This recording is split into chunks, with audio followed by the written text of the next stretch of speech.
Hello అండి అందరికీ. అందరూ ఎలా ఉన్నారు? బాగున్నారా? నేనైతే చాలా బాగున్నాను. అందరూ బాగుండాలని మనస్ఫూర్తిగా కోరుకుంటున్నాను. అయితే ఈరోజు ముల్లంగి, క్యారెట్ వేసి పప్పుచారు చేద్దాం అనుకుంటున్నాను. సో దాంట్లోకి ముల్లంగి అంటే చాలామందికి నచ్చదు కదా. చూడండి ఎన్ని ఆరోగ్య ప్రయోజనాలు ఉన్నాయో. అయితే ముల్లంగి డైరెక్ట్గా తీసుకోవడానికి ఎవరికి ఇష్టం ఉండదు, ఈవెన్ నాకు కూడా. అయితే ఇలా పప్పుచారులో వేసి చూడండి ఒకసారి. చాలా బాగా నచ్చుతుంది పప్పుచారు కానీ సాంబార్ కానీ ఏదైనా కూడా.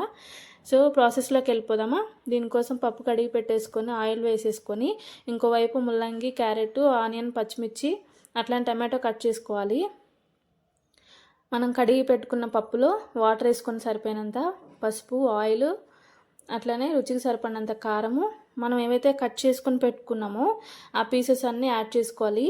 ఆనియన్, పచ్చిమిర్చి, క్యారెట్, అట్లనే ముల్లంగి, టమాటోలు ఇవన్నీ యాడ్ చేసేసుకొని నేనైతే కుక్కర్లో తీసుకుంటున్నాను కాబట్టి మొత్తం అన్నీ కలిపి వేసేస్తున్నాను. సో నార్మల్గా చేసే వాళ్ళైతే ఫస్ట్ పప్పు ఉడికిన తర్వాత అప్పుడు కారం వేసి ఇవన్నీ వేసేసుకొని తర్వాత చింతపండు రసం అయితే పోసుకోవాలి. నేనైతే మొత్తం అన్నీ వేసేసుకొని ఒక 4 విజిల్స్ రానిచ్చుకొని తీసేస్తే ఇలా ఉడికిపోయాయి చక్కగా. ఇవి అన్ని పీసెస్ అన్నీ సపరేట్ చేసేసి దాంట్లో ఉన్న వాటర్ కూడా వేరే గిన్నెలోకి ట్రాన్స్ఫర్ చేసేసుకొని ఇప్పుడు ఆ పప్పునంతా రుబ్బేసుకోవాలి.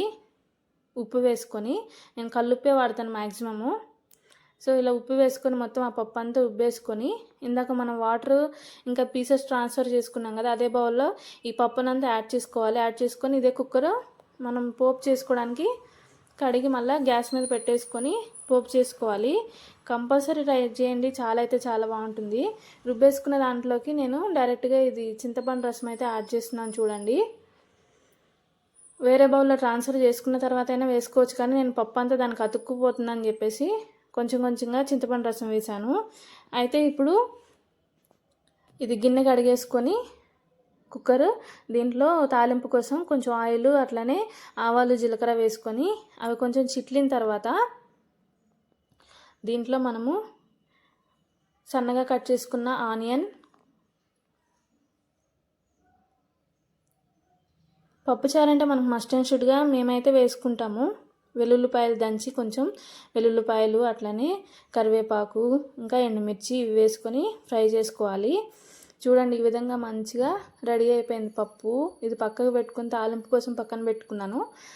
అయితే ఇవన్నీ ఎండుమిర్చి, అది వెల్లుల్లిపాయలు అన్నీ వేసేసుకొని మంచిగా ఫ్రై చేసుకోవాలి.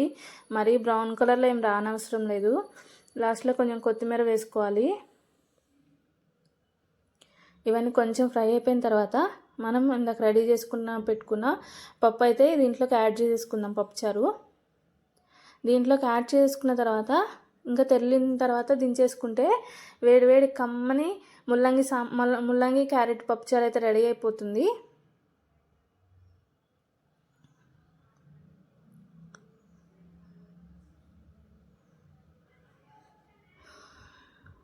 ఇది ఇప్పుడు దీంట్లోకి పోసేసుకుందాం పప్పుచారు. నాకు ఎవరైతే నా ఛానల్కి సపోర్ట్ చేస్తున్నారో అందరికీ చాలా థ్యాంక్ యూ అండి. సో ఇంకా నాకు మంచిగా సపోర్ట్ చేయండి, మంచి వీడియోస్తో మేము ముందుకు వస్తాను. నాకు వాటర్ సరిపోకపోతే దీంట్లో ఇంకొన్ని వాటర్ యాడ్ చేశాను చూడండి. ఇప్పుడు పప్పు తెరిలిన తర్వాత దించేసుకుంటే వేడివేడి కమ్మని పప్పుచారు, దీంట్లో కొంచెం అంత నెయ్యి వేసుకొని తింటే ఆహా అనిపిస్తుందండి, అంత బాగుంటుంది.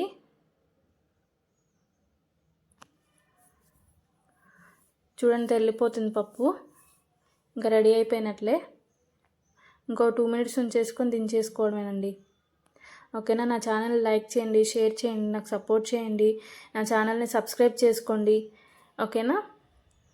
ఇంకా మీ అమూల్యమైన కామెంట్స్ ఏమైనా ఉంటే నాకు తెలియజేయండి. థ్యాంక్ యూ సో మచ్ అండి.